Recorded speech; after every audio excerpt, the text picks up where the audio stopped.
ابن عباس کے غلام قریب نے حضرت عبداللہ بن عباس رضی اللہ عنہ سے خبر دی کہ آپ ایک رات ام المومنین حضرت میمونہ رضی اللہ عنہا کے یہاں سوئے۔ ام المومنین رضی اللہ عنہا آپ کی خالہ تھیں۔ آپ نے بیان کیا کہ میں بستر کے عرض میں لیٹ گیا اور رسول اللہ صلی اللہ علیہ وسلم اور آپ کی بیوی اس کے طول میں لیٹے۔ پھر رسول اللہ صلی اللہ علیہ وسلم سو گئے حتیٰ کہ آدھی رات ہوئی یا اس سے تھوڑی دیر پہلے یا بعد، تو آپ صلی اللہ علیہ وسلم بیدار ہو کر بیٹھ گئے اور چہرے پر نیند کے خمار کو اپنے دونوں ہاتھوں سے دور کرنے لگے۔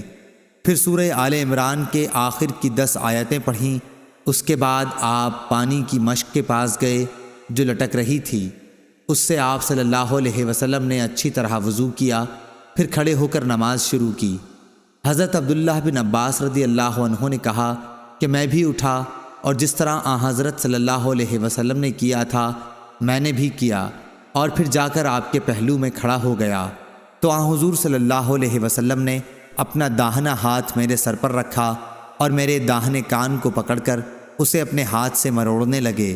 پھر آپ نے 2 رکعت نماز پڑھی، پھر 2 رکعت پڑھی، پھر 2 رکعت پڑھی، پھر 2 رکعت پڑھی، پھر 2 رکعت پڑھی، پھر 2 رکعت پڑھی۔ اس کے بعد 1 رکعت وتر پڑھا اور لیٹ گئے۔